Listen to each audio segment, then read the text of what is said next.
بسم اللہ الرحمن الرحیم۔ السلام علیکم۔ آج ہم بیان کریں گے قرآن پاک کی تلاوت اور اس کا اجر۔ اللہ سے کرے دوری تو تعلیم بھی فتنہ، املاک بھی، اولاد بھی، جاگیر بھی فتنہ، نہ حق کے لیے اٹھے تو شمشیر بھی فتنہ، شمشیر ہی کیا نعرہ تکبیر بھی فتنہ۔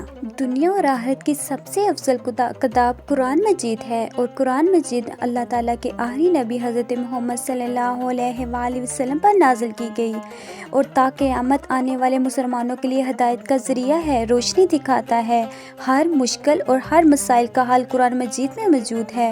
اسی لیے اے مومنو، قرآن پاک کے لفظوں کو پڑھو، سمجھو، ان کی تلاوت کرو۔ رسول اللہ صلی اللہ علیہ وآلہ وسلم نے فرمایا، قرآن پاک کے ایک لفظ کی تلاوت کرنے پر ہر مسلمان کو 10 نیکیاں دی جاتی ہیں۔ رسول اللہ صلی اللہ علیہ وآلہ وسلم نے فرمایا، زیادہ سے زیادہ لا حول ولا قوت الا باللہ کہا کرو، کیونکہ یہ جنت کے خزانوں میں سے ایک خزانہ ہے۔ آج ہم جس سوسائٹی میں رہ رہے ہیں، اس میں دل بے چین اور اداس ہی رہتا ہے، اور اس کی وجہ صرف یہ ہے، صرف مال کی کمی نہیں، ضرورتوں کے پورا نہ ہونا اور محبتوں کے چکر میں ہی اداس دل نہیں ہوتے، بلکہ اللہ کے حق میں کمی کرنے سے، نمازیں چھوڑنے سے، جھوٹ بولنے سے، قرآن کو نہ پڑھنے سے، خیانت کرنے سے، یہاں تک کہ گانے سننے سے بھی دل کا سکون رخصت ہو جاتا ہے۔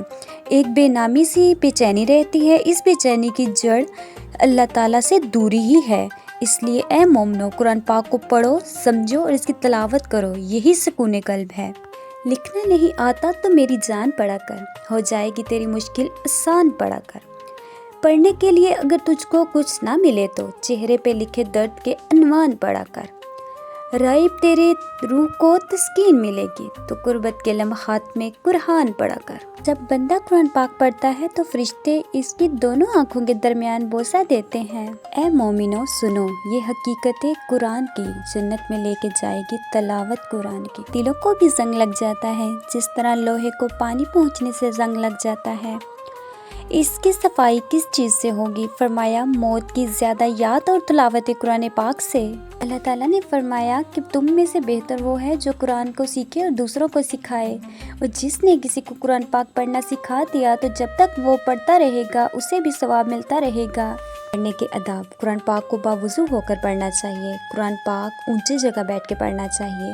قرآن پاک کو اس وقت اونچی آواز میں پڑھنا چاہیے جب سننے والے متوجہ ہوں، اور جب لوگ کام کاج میں مصروف ہو تو پھر مدھم آواز میں ہی پڑھنا بہتر ہوگا۔ قرآن پاک کو سمجھنا چاہیے اور اس کے ایک ایک لفظ کو غور و فکر کے ساتھ پڑھنا چاہیے۔